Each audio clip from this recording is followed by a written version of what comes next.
Bonjour à tous. Imaginez deux cuisiniers. L'un est un chef étoilé qui passe des heures à choisir ses ingrédients, à maîtriser ses sauces et à perfectionner chaque plat. L'autre est un cuisinier de cantine qui verse des sauces toutes faites dans une marmite pour servir vite et en grande quantité. Si vous voulez apprendre la haute gastronomie, chez lequel iriez-vous? Évidemment, chez le chef. La qualité de son travail vient de l'effort, de la patience et d'une recherche profonde de la saveur. C'est exactement la distinction que nous trouvons dans la paracha des Tzavi. La qualité avant la quantité dans notre service et notre étude. C'est cela qui transforme vraiment. Hachem ordonne au Béné Israël la mitzvah d'allumer la menorah. La Gemara dans Shabbat enseigne que l'allumage de la menorah n'était pas fait pour illuminer le Beth Amikdash ou le Mishkan. Dieu n'a pas besoin de cela. C'était un témoignage que la présence divine, la Shrina, réside parmi le peuple d'Israël. Mais attendez 2 minutes. Regardez bien où se trouve la menorah. Elle est dans le Echal, un espace fermé où les non-Kohanim ne pouvaient pas rentrer. Seuls les Kohanim y accédaient au moment de leur service. Alors comment une lumière, que personne ne voit, à part les Kohanim, peut-elle être un témoignage pour tout le peuple? La réponse est révolutionnaire pour notre époque. La lumière n'a pas besoin d'être exposée sur un panneau publicitaire pour être un témoignage réel. Elle témoigne à travers ceux qui sont investis de la responsabilité et de la profondeur, les Kohanim. Hachem a voulu une élite spirituelle.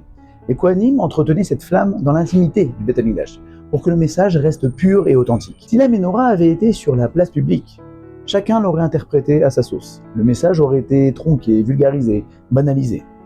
En restant dans le Echal, elle oblige le peuple à se tourner vers ceux qui ont travaillé leur intériorité pour recevoir la vérité. La psychologie nous enseigne que l'apprentissage profond, où l'on traite l'information activement, où l'on réfléchit, relit et médite, change le cerveau et le comportement. À l'inverse, l'apprentissage superficiel, consommation passive, laisse peu de traces réelles. Ce principe se retrouve dans la Torah. On ne veut pas juste consommer le savoir, on veut le vivre, le ressentir et l'intégrer.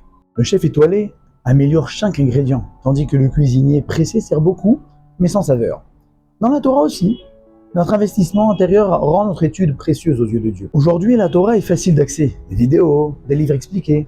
C'est une bénédiction, mais c'est aussi un piège.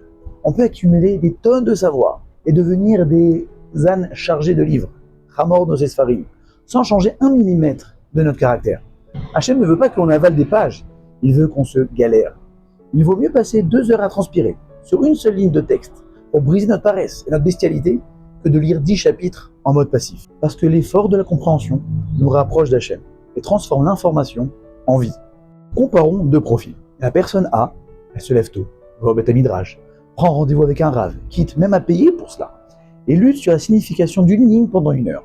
La personne B, elle s'installe sur son canapé, laisse défiler les vidéos, l'une après l'autre, tout en faisant autre chose.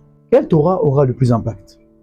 La Torah qui aura un impact réel sur l'âme, la famille et l'élévation, c'est celle de l'effort conscient. Ce que la Torah chérit, c'est la qualité de l'engagement, comme un chef qui fait mijoter sa sauce au lieu de réchauffer un plat tout fait. Ce qui distingue une personne respectée dans la Torah d'une autre qui possède juste une pile de savoir, c'est la profondeur de son investissement. Comment la Torah influence-t-elle son comportement au quotidien? Est-il humble, sincère et prêt à se remettre en question? Cherche-t-il à appliquer ce qu'il sait? Ce qui doit nous attirer, ce ne sont pas des influenceurs qui ont réponse à tout, mais les hommes qui reflètent une image divine, par leur assiduité, leur moussard et le travail d'une vie. Techniquement, petit exercice. Bientôt Pourim, on va réécouter l'histoire que l'on connaît déjà, la Megillat Esther. Au lieu de chercher simplement de nouveaux détails ou des midrashim qui nous font vibrer, faites ceci. Méditez sur l'histoire connue et imprégnez-vous-en. Si vous aviez été à la place des Juifs à Shoshan ou à la place d'Esther, comment auriez-vous réagi? En ressentant mieux le miracle, la Megillah prendra une dimension différente. Ne restez pas extérieur à tout cela. La quantité nous donne l'illusion de la grandeur, mais seule la qualité nous donne la proximité avec Akadosh Baruch Hu.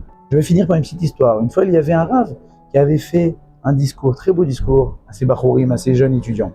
Un étudiant vint le voir et dit « Rav, combien de temps vous avez mis à préparer ce discours-là » Le Rav lui dit « À ton avis, combien ?» Je sais pas, 2 heures, 3 heures. Et non, beaucoup plus. 10 heures, 2 jours. Ah, encore beaucoup plus. Je vais te dire la réalité. Ça m'a mis 10 ans à préparer ce discours-là. C'est bien beau de répéter ce que j'ai lu dans un texte. J'ai dû m'imprégner, de voir comment je réagis face à cela, de traduire la vie grâce à ces paroles-là. Et ce n'est qu'après que je peux le transmettre aux autres. Qu'après que je me suis bien imprégné, je pourrai le faire imprégner aux autres. Shabbat Shalom.